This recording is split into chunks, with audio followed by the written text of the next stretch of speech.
Welcome, YouTube family. Welcome to the Kevin Strong Show. And in this video, we're going to talk about the declining wealth in America. We're going to start off by talking about this video that has gone viral. This lady bragging about her $1,400 Tahoe payment. Her husband has a payment equally or a little bit greater than that amount.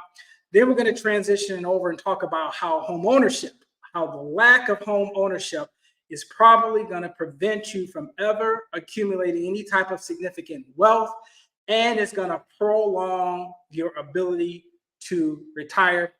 And finally, last but not least, we're going to finish off with some stock information.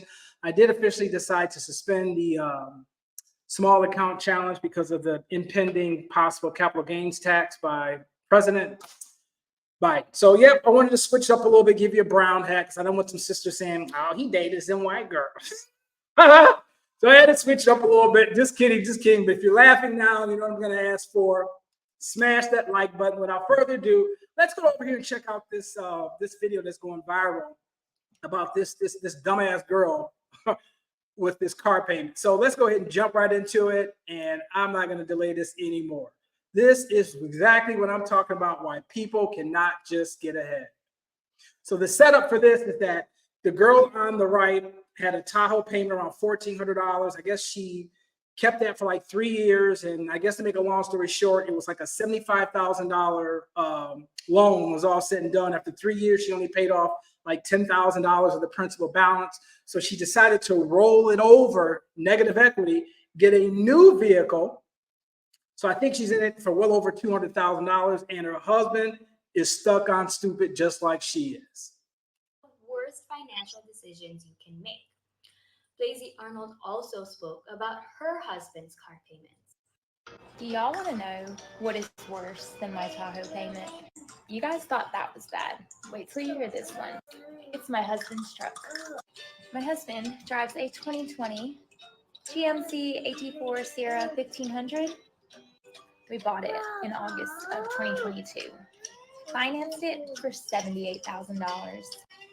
He still has a remaining balance of, I think it's $72,000 or $74,000. I haven't really checked recently. His payments are $1,600 a month. So y'all thought my $1,400 Tahoe payment was bad. His truck payment is $1,600 a month with an APR of 14%. So yeah, y'all stop coming after me for my bad finance decisions and go after him, because he fucked up too. Too bad he didn't buy his truck for him. I did. So yeah, I messed them both up. Oops. So can't make this stuff up. Cannot make this stuff up. So husband and wife together have a combined car payments. Both of their car payments is $3,000 a month after taxes. 3 times 12 is what, $36,000. So you might be looking at what, pre-tax dollars, $45,000, something like that in car payments.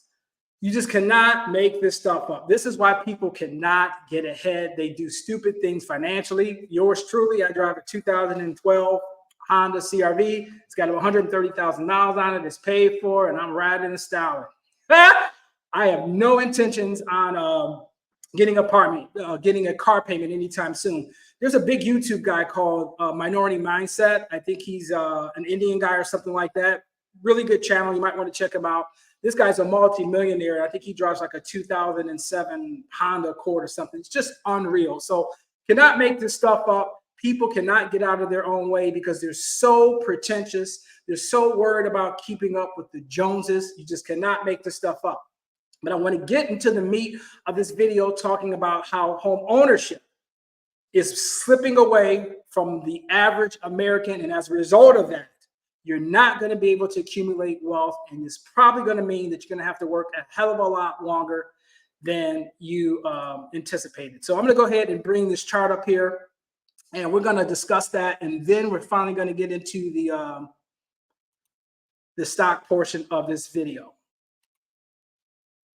All right. So let me make this a little bit bigger,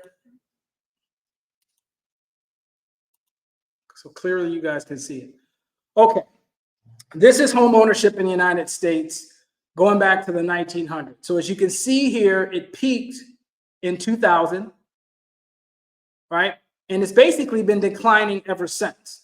So we had this big sharp pull up from 1940. Look over here to the left, and it goes all the way up, right, to 1970. That's when we get into inflation. It dips down, then it rocket ships up again in the 80s during the Reagan administration, just making a reference point to who was in office, not making a political inference at all. And then once again, as I said earlier, it looks like it topped out around 2008, right? And that's when we had the great financial crisis. Now, these two lines here, these perforated lines, indicate two projections: return to normal scenarios from 2015 to 2030, and retreat from home ownership scenario 2015 to 2030. So this line here that's going down towards 2030, most of us would be under the impression that that's the projection of home ownership, right? It has gotten way too expensive. Within the last 4 years, I think, and this is not being political, but I think under the Biden's administration, mortgage payments have gone up well over 75% in the last 3 years. You can Google this. Whether this is because of inflation and whether or not you agree with quantitative easing due to the healthcare crisis that popped off in March of 2020 remains to be seen. But the reality is home ownership is slipping away from middle America. It is just slipping away. So I am of the opinion that this line going down is more realistic of where home ownership is headed, opposed to going back up to its mean, around 65%. So as you can see here, we're roughly at around 63, 64%, and we haven't been this low since almost damn near the 70s. So it's going to get worse before it gets better. So why do I think that as a result of this, this is going to mean your wealth is going to be taken away from you? Think about it this way, guys. For most people, lower class and middle class, most people accumulate their wealth over their working years through home ownership, through the appreciation of their home ownership. It was not uncommon for someone to say, hey, I'm getting ready to retire. I paid my home house. I've paid my home off, or I'm close to paying it off. Anyway, I've got $400,000, $500,000, $600,000 worth of equity. Sure, you're going to get hit with the $250,000 above that for capital gains. But my point is that the lion's share of your nest egg is coming from the sale of your home. And maybe you had a couple $100,000 in a 401k or something like that and some savings. So a little bit of that, along with your Social Security, and if you're lucky enough to get a pension, was how most people in America financially set up their retirement needs. But a big component of that wealth was being facilitated by the sale of a home. If you can no longer reach out and grab home ownership because the cost of a home is out of reach, how does the average middle American accumulate wealth over a long period of time? AI is phasing out a lot of jobs. People are working 2 and 3 jobs just to make ends meet. They're doing AI for, they're talking about AI for surgeries. They're talking about using AI to replace pharmaceutical doctors. Every aspect of our working society is in jeopardy, in danger of being replaced by AI. So you're not going to be able to just buckle up, tighten the belt strap, so to speak, and go out there and get a couple of jobs and beat inflation. This thing is not going back to the way it used to be. And as a result of that, a lot of people are going to miss out on an opportunity to generate real wealth. Even if the Fed decides to eventually lower rates, which they will, some people think as a result of that, that's going to reignite the housing market.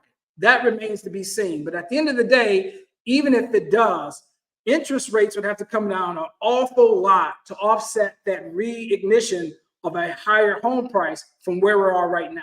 So if home prices continue to go up from where they're at now and rates go down, I don't think that reduction in rate is going to make up for the increase in home values in aggregate. So I think from a practical standpoint, it's still going to place a lot of people out of home ownership. And as a result of that, they're not going to have that big nest egg that they traditionally could count on as they get ready to retire. So really, really scary thing. What do I think you need to do? I've been preaching this. Learn how to trade equities, learn how to start a business online. You don't have to deal with any employees. You're going to have to come up with something creative. Okay, you have to come out of your comfort zone, ladies and gentlemen. So let me go on a rant for a little bit because most people can't do this. Most people are so scared of the possibility of drowning that they would prefer to stay on a sinking ship. You just cannot make this stuff up. Little side note, and this person is a good friend of mine. I've known this person for 30-something years. We just don't talk as much as we used to, but I'm going to give you an idea of somebody just scared of their own shadow. And this is just no shade. I've known this person, like I said, for over 30 years. I had a situation where, I was in Vegas City, what they call it, Facebook prison, where I couldn't do any advertising. So I was like, hey, man, I'm not going to mention his name. I said, hey, I just need to create an account because Google won't let me do it in my name, and then I'll just use my credit card. Nope. Now, I've got more money than this person, not like I'm rich or anything, but I have never lied to this person. I have never financially broken a promise for this person in 35 years. And this person was so scared of how they think and perceive things, even though there was no risk in them having any financial responsibility for this, it paralyzed them. Their complacency paralyzed them to the point where they didn't feel comfortable doing it. So people are creatures of habit. They're just not going to be able to get out of their own way. This is getting long in the tooth, so let's slide over here.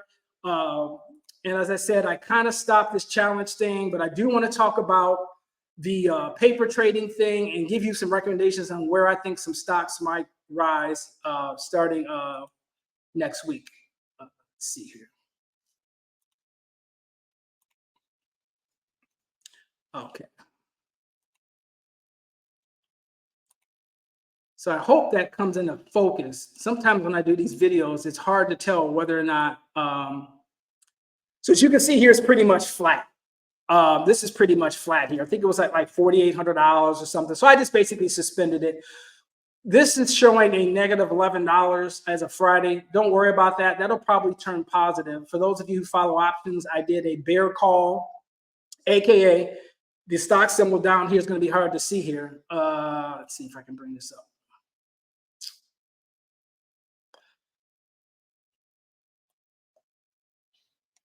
See that right there? Let's see here. All right, I'm not going to show, but basically this was, I'm betting that the XOM, which is a oil stock, it's not going to go above $119 by next Friday. I took out like 2 option contracts. So anyway, I'm not going to bore you with that. We're going over the paper money. We're going to talk about this a little bit. And I think this is the one that I can go ahead and we can kind of like come up with some benchmarks, because obviously this is paper money. It's not real money, so we don't have to worry about a capital gains tax. So what you see over here on the left side of this particular account is that last week this was at like $221,000. You can go back and look at the video and check. So in 1 week, I was able to make $10,000 in actually it was 4 trading days. So I don't think I traded in this account on Friday. So basically I generated a little bit over $10,000, about $12,000 in 4 days on this account. So this works, as most people know. You're doing the exact same thing. And I do encourage people who are interested in learning about trading or options or things like that. Once you get a basic fundamental understanding of either stocks and or options, and you want to try a strategy before you put real money in the game, go ahead and get an account that does simulated trading to test your theories. So finally, last but not least, let me give you my final input. I think a couple stocks are going and where another stock is at in regards to where I traded it. So we're going to go here to, this is called Trading View. Okay. So here is another, I'm going to punch this in right now. This right here is MCD, which is McDonald's stock. And what I did on my bigger account, you see my amounts over here? I'm predicting that the McDonald's stock is going to go down in the next couple of days. So I did another bear call, which is bearish. And I did it at, I think, $277 per share. And it's at $273. So I'm already making money in this particular trade. So I'm expecting this thing to go down a little bit more in the next couple of days. Monday and Tuesday of next week, and probably Monday afternoon or no later than Tuesday afternoon, I'll probably get out of this trade for a nice little gain, probably a 20 or 30% return. Now, what are some recommendations I'm going to look for next week in terms of stocks that go up? Because I know a lot of you guys don't trade options. This is not financial advice. I think Walmart, I'm not 100% sure on this, but this, you can't see right here. This is this 10-day moving average. This is called what they call the Keltner channel.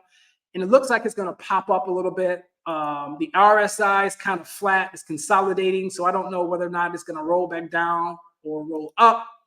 And the MACD here, if I can get to it, looks like it wants to come up. So I'm reasonably optimistic that this candle is going to continue to go up. One caveat is that you see these two wicks here.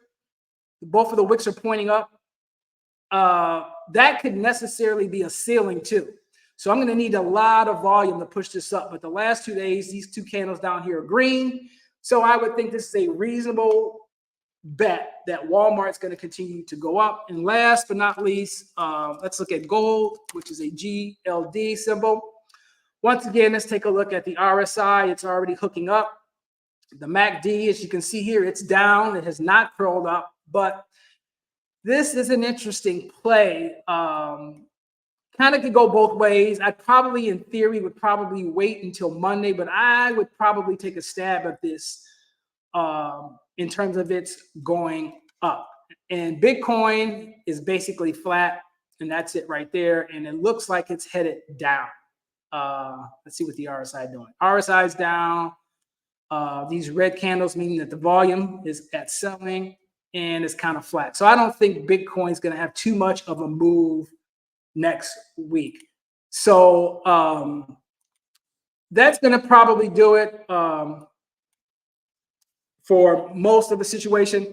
Folks, it's really getting tough out here for a lot of us. You're going to have to come up with creative things. You have to surround yourself with people who want to grow and that are comfortable pushing you as well as themselves out of their comfort zone. You grow from that as a person, and so do they. And finally, I will leave you with a situation where the late, great Muhammad Ali was being interviewed by a sports reporter, and he was in the gym or something, and they asked him, said, "Hey, Muhammad, how many sit-ups can you do?" And then Muhammad kind of looked at the reporter, says, "I don't know. I've never counted." And then the reporter goes, "Well, what do you mean? What do you mean you never counted?" He goes, "I only start counting sit-ups when they start to hurt." You only get true success or progress from pain. There's no way around it. Those who look for rich, quick get schemes, whatever the hell you call that, I'm a little tongue-tied right now, they typically don't work. It's a methodical, consistent way of doing things is how you get ahead. So if you decide to be that person who decides to stay on the Titanic because you're scared of the water or you can't swim, you're still going to end up in the same place. So you might as well give it a go. If you have not subscribed, please do so at this particular time. If you enjoyed this edition of the Kevin Strong Show, please hit that like button. It helps circulate my content to other YouTube followers, and it helps my channel grow. Thank you for watching the Kevin Strong Show, and I'll see you in the next one.